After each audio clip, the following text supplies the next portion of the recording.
When Samuel Harris woke up to the sound of voices outside his farmhouse, he thought maybe some neighbors had come by to ask about leasing hay from his fields again. But when he stepped onto the porch, coffee mug still in hand, the sight that met him made his heart drop. Strangers, men in suits and polished shoes that didn't belong anywhere. Near farmland were striding across his 1,500 acres like they owned it. They had clipboards, cameras, and measuring equipment, snapping photos and marking spots on maps as if they were planning a development project. One of them even had the nerve to wave at Samuel like this was business as usual. For generations, the Harris family had bled and sweat into this land. Samuel's great-grandfather, Isaiah Harris, had purchased the first 300 acres just after emancipation, refusing to let the family drift into tenant farming or servitude again. He worked those acres with a mule in his bare hands, building a modest wooden house that still stewed, now weathered but proud on the Harris homestead. Over time, Isaiah bought more land piece by piece, till the Harris name stretched across 1,500 acres of rolling fields, ponds, and woods. It wasn't just property, it was legacy proof that his family could endure, could rise, could own what no one ever thought they would. Samuel's father had taught him to work it, to respect it. Samuel, now in his late 50s, had kept the land alive even as farming changed. Some parts he leased to ranchers, other sections he used for crops. The rest he preserved, honoring the balance of earth his ancestors had always believed in. He thought of the countless nights his grandfather had sat him on the porch, telling him, "Boy, land is the only thing they can't make more of. Protect it no matter what." Now here were strangers stomping all over it like they were measuring it for a strip mall. Samuel's stomach turned cold. He set down his mug, marched across the dirt drive, and shouted, "Can I help you, gentlemen?" One of them, a tall man in sunglasses, smirked. "Surveyors. HOA sent us." Samuel frowned. "HOA? This isn't HOA land. This is my land. Harris land. Y'all need to get off it before I call the sheriff." The man chuckled, flipping through his clipboard. "Sir, according to these documents, this property has already been transferred. Sold off last quarter. You're trespassing on private development land." Samuel's jaw clenched. "The hell I am. This land's been in my family for over 100 years. Ain't been sold to nobody." The men exchanged glances, and one muttered, "Guess he didn't get the notice." Samuel felt his blood run hot. He didn't say another word. He turned, stormed back into the house, and grabbed the deed papers that had sat in the family safe for decades. He drove straight into town, straight to the county records office. By the time the clerk pulled up the file, Samuel's hands were shaking. What he saw nearly made him collapse. According to the county database, the 1,500 acres of Harris land had been auctioned in a special zoning sale 6 months earlier. The buyer, Willow Creek Homeowners Association. That was the same HOA that managed the wealthy subdivision bordering Samuel's land. The one full of gated streets, golf courses, and people who looked at him like he was some relic of the past. Every time he came to town, his signature was on the transfer documents, but Samuel had never signed them. His name had been forged. There were notarized stamps, but none of them were real. He recognized immediately the work of backroom corruption. A county commissioner had signed off. Someone in the records office had filed it away quietly, hoping Samuel would never notice until it was too late. The clerk, nervously avoiding his gaze, whispered, "I'm sorry, Mr. Harris, but everything here looks official. If you have an issue, you'll need to take it up with the buyers." Samuel's voice was low, steady, but laced with fire.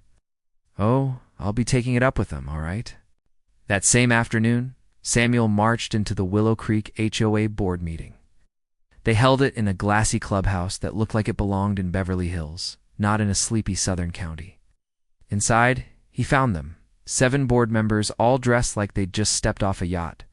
At the head sat Richard Whitmore, the HOA president, a smug, balding man in his 50s who had made his fortune in real estate and now strutted around Willow Creek like he owned the town. Samuel dropped the deed papers on the table. Oh. "Care to explain why my land is listed under your name?" Richard looked up unfazed, then smirked. "Ah, Mr. Harris. Glad you came by, you see. Willow Creek is expanding. The county put your land up for auction, and, well, we were the winning bidders. Progress waits for no one. That's a lie, Samuel snapped. My family never put that land up for sale. That's fraud, plain and simple. The board members chuckled quietly, as if he were a child throwing a tantrum. Richard leaned back in his chair. Listen, Samuel, I get it.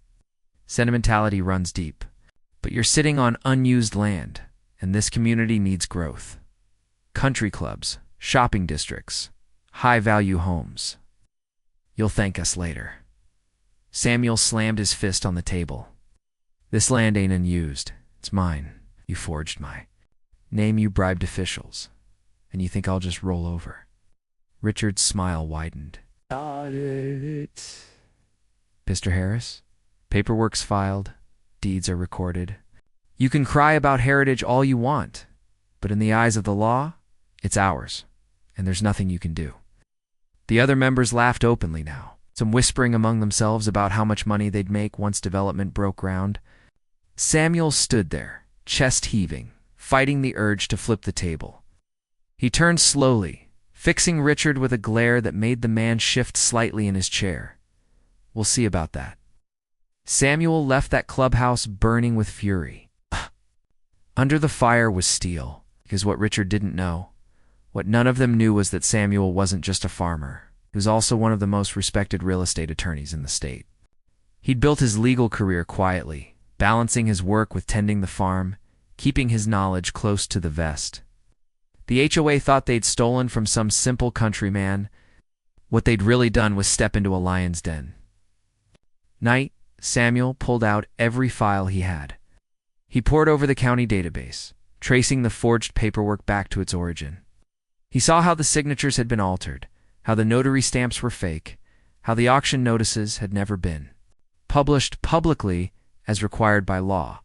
He could already see the threads of a case forming. But as he dug deeper, Samuel uncovered something that nearly made him laugh out loud. The HOA had been sloppy. In their rush to grab his land, they had bundled their own subdivision into the fraudulent filings. That meant the fraudulent deed transfers didn't just affect his 1,500 acres. It also entangled their mansions, golf courses, and cul-de-sacs. Legally speaking, they had tied their own homes to the very fraud they committed. Samuel leaned back in his chair, a slow smile creeping across his face. The rage that had been boiling in him all day cooled into something sharper. They thought they'd broken him. They thought they'd humiliated him. But what they had really done was hand him the weapon that could dismantle them piece by piece in that quiet farmhouse, surrounded by the papers of his ancestors and the smell of the land that was rightfully his. Samuel whispered to himself, "You took my land. Now I'll take everything from you." And for the first time since seeing those men step onto his fields, Samuel felt at peace. Because this wasn't just about land anymore. This was about justice. This was about legacy. And Samuel Harris knew exactly how to fight a war without ever lifting a gun. The battle for Willow Creek had only just begun. The news of Samuel's legal counterstrike hit Willow Creek like a thunderclap. At first, the homeowners laughed it off, just as they had when Samuel confronted them at the HOA clubhouse. "Let him try," Richard Whitmore scoffed to the board, swirling his whiskey glass. "He's just one man. We've got money. We've got influence. He'll bleed himself dry in legal fees before he touches us." But Richard's arrogance blinded him to the fact that Samuel wasn't just some angry farmer. He was a seasoned attorney with decades of courtroom experience, a man who knew every loophole, every precedent, every technicality in property law. Samuel moved like a chess player. The first thing he did was file for injunctions against every development project connected to the stolen land. Construction crews that had been preparing to break ground on shopping centers and luxury condos were suddenly halted by court orders. The HOA board scrambled, demanding answers from their legal team, but the injunctions were airtight. Then came the title disputes. Samuel filed claims showing how the fraudulent transfers not only stole its 1,500 acres, but also entangled the entire Willow Creek subdivision. Each house, each manicured lot, Each country club membership now sat under legal shadow. Families who had never even spoken to Samuel suddenly found themselves receiving official notices in the mail. Your property deed is currently under dispute. Pending resolution, ownership may be subject to reassignment. Panic spread like wildfire. People who had invested millions into their dream homes were suddenly facing the possibility that they didn't legally own them. Banks began freezing loans. Realtors refused to list properties. Mortgage companies pulled out. The value of homes in Willow Creek plummeted almost overnight, and homeowners turned their rage toward the HOA. At the center of it all, Richard tried to calm the storm. He called emergency meetings in the clubhouse, telling residents it was all a misunderstanding, that Samuel was bluffing. But every week, new evidence surfaced in court hearings, all of it presented with devastating precision by Samuel himself. Forged signatures, fake notary stamps, bribed county officials who were now facing criminal charges. The entire fraudulent scheme was laid bare under Samuel's hand. And with every revelation, the HOA's credibility crumbled further. Reporters smelled blood. Local news stations began covering the story daily, dubbing it the Land War of Willow Creek. Samuel was portrayed as the lone man standing against a corrupt, wealthy association that had stolen his family legacy. Interviews with him showed not a bitter old farmer, but a calm, intelligent attorney, explaining how his ancestors had fought to build that land and how he intended to defend it. His quiet dignity won the public over. His neighbors who had once ignored him now saw him as a hero. Meanwhile, footage of Richard storming out of courtrooms red-faced and cursing painted him as the villain. Inside Willow Creek, chaos reigned. Some homeowners, realizing Samuel had the upper hand, approached him privately. They offered to strike deals, to pay him directly to secure their property titles. Samuel didn't refuse, but he made his conditions clear. They would pay not just market value, but additional penalties that would go toward rebuilding his farm and establishing a community scholarship fund. Some grumbled but paid, desperate to protect their homes. Others refused out of pride, insisting they would fight alongside the HOA. Richard was, of course, the loudest of the resistors. He went on local television, declaring Samuel a fraud and extortionist, accusing him of exploiting the system. But the more Richard shouted, the worse he looked. Samuel countered every accusation with documents, court filings, and cool-headed interviews. When Richard claimed Samuel was lying about the fraudulent deeds, Samuel produced notarized expert testimony showing the signatures were forged. When Richard accused him of trying to bankrupt families, Samuel reminded the public that the HOA had been the ones to illegally steal 1,500 acres. From a black family that had owned it for generations, public opinion wasn't just against Richard, it was hostile. As the legal battles dragged on, the court finally issued a ruling that changed everything. After months of hearings, a judge declared that due to the fraudulent nature of the HOA's actions, the deeds to the entire Willow Creek subdivision were to be placed under Samuel Harris's control, pending final resolution. In other words, Samuel now legally held the keys to every home in Willow Creek. The announcement sent shockwaves through the town. Residents erupted in anger, disbelief, and fear. Some screamed in the courtroom that it was impossible. Others sat, stunned, unable to process the reality that the man they had mocked as that stubborn old farmer now owned their multi-million-dollar estates. Richard nearly fainted when the judge's words sank in. He tried to object, his voice cracking, but the gavel silenced him. Samuel didn't gloat. He walked out of that courthouse with his head held high, reporters shouting questions at him. But he simply said, "Justice takes time, but justice comes." Within a week, official letters began arriving at every doorstep in Willow Creek. They bore Samuel's signature, neat and professional. They were not eviction notices, though. Residents feared they might be. Instead, they were offers. Samuel outlined that if homeowners wished to remain in their properties, they could do so by buying back their lots from him at fair market value plus penalties. Those penalties, he explained, would be used to restore his farm, repair the damages caused by the HOA's fraud, and fund scholarships for underprivileged youth in the county. Some homeowners sighed in relief. Though the buyback price was steep, it was better than losing their homes outright. Quietly, many paid Samuel what he asked. They signed the papers, secured their deeds under his legal oversight, and went about their lives. Others, however, bristled with resentment, as they called him greedy, vindictive, a thief in reverse. They took to social media to rant about how a simple farmer had tricked the system and ruined their lives. Richard, unsurprisingly, was the most defiant. "I'll never give that man a dime," he shouted at a board meeting, slamming his fist on the table. He urged residents to resist, to fight, to refuse Samuel's terms. But his calls fell on deaf ears. The more Richard raged, the more homeowners realized their fight was already lost. One by one, they caved, securing their properties through Samuel. The subdivision that had once been unified under the HOA's iron grip was now fractured, its members divided, its power gone. When Richard defaulted, Samuel acted swiftly. He filed foreclosure papers on Richard's mansion, the crown jewel of Willow Creek. The house went up for auction. The bidding war was fierce. Developers, businessmen, even some of Samuel's allies fought for it. But Samuel himself made the final bid, securing the mansion not because he needed it, but because he wanted to make a point. The day Richard was forced to move out was the day the HOA's reign officially ended. Neighbors watched as the once proud president packed his belongings into a U-Haul, his face pale, his pride shattered. Samuel stood across the street, arms folded, watching silently. He didn't jeer, didn't mock. He simply gave Richard the same cold look Richard had once given him in the clubhouse.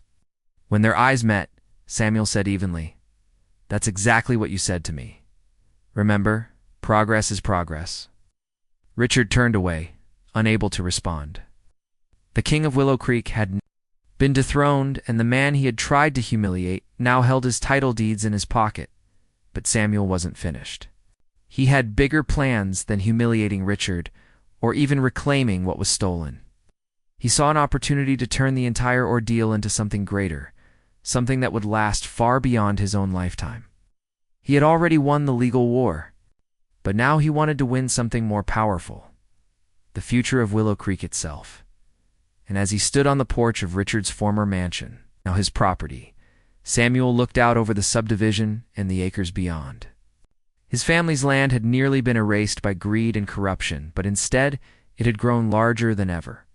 The irony wasn't lost on him.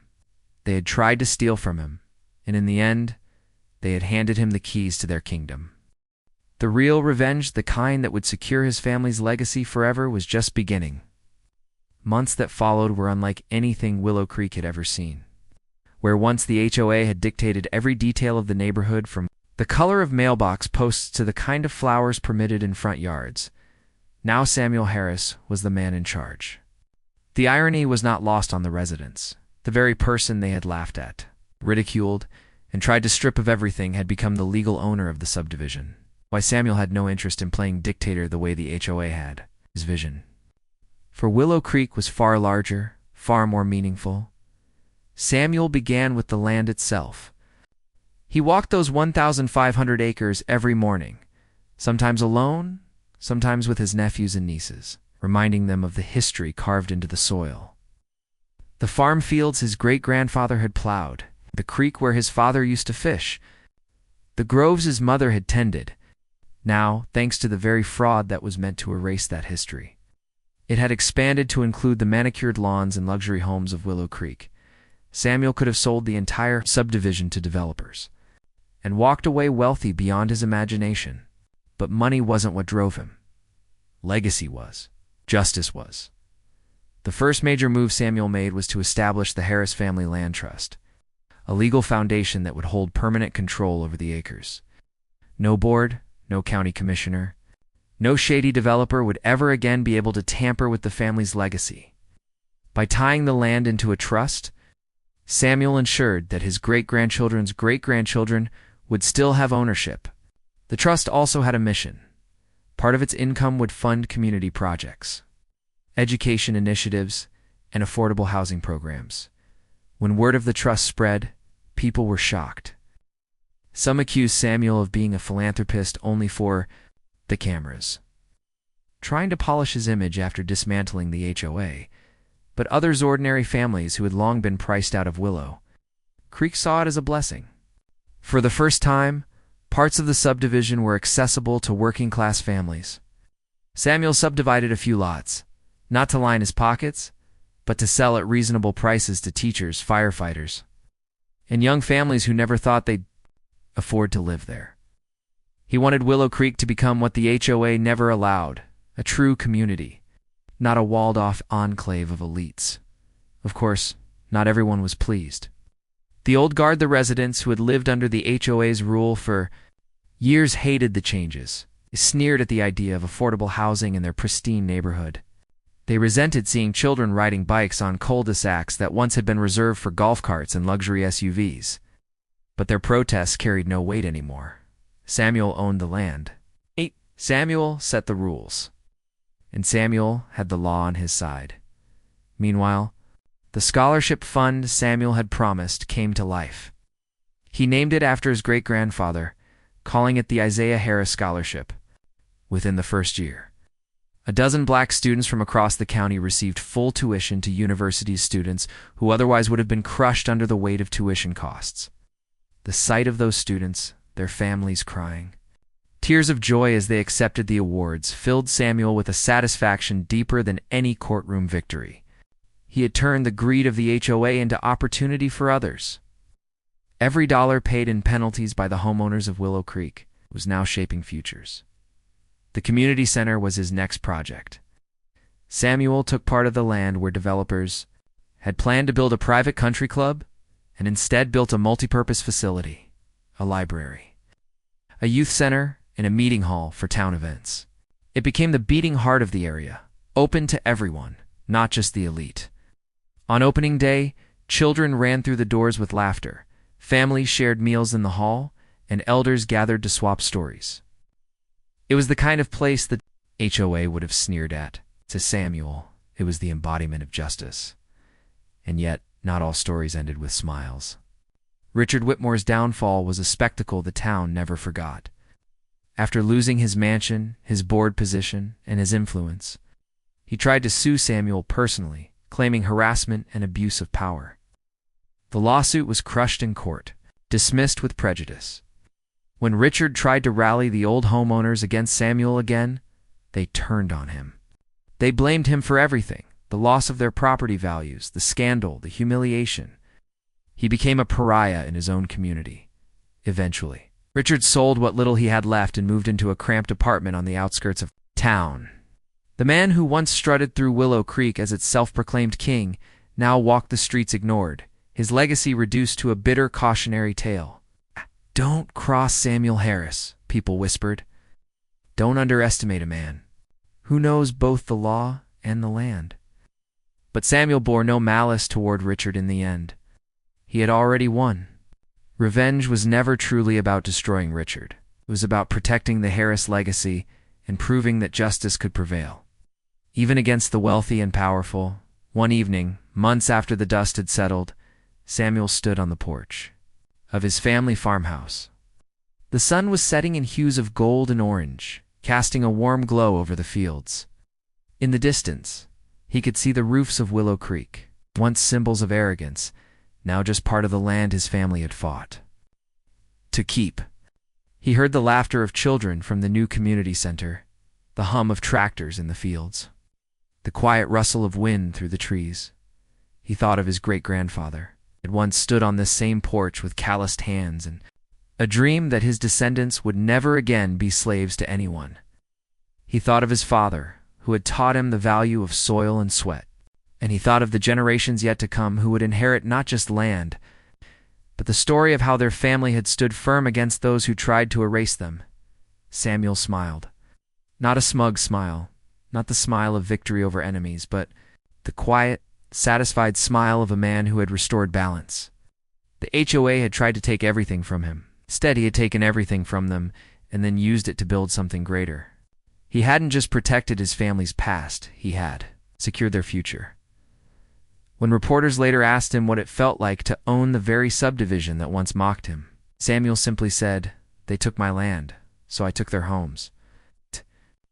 I didn't do it to destroy them. I did it to build something better. And build he did. Willow Creek, once a monument to greed and exclusion, became a beacon of fairness and inclusion. A place where history wasn't erased but honored. A place where children could dream and families could thrive, no matter their income or background. The story of Samuel Harris spread far beyond the county.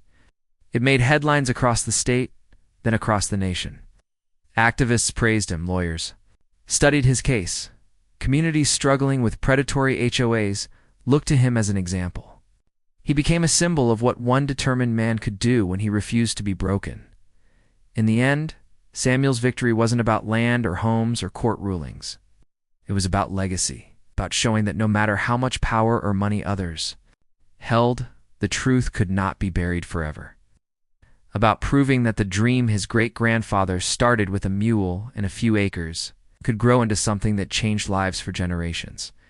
As the last rays of sunlight disappeared over the horizon, Samuel whispered softly to himself, almost as if speaking to the spirits of his ancestors.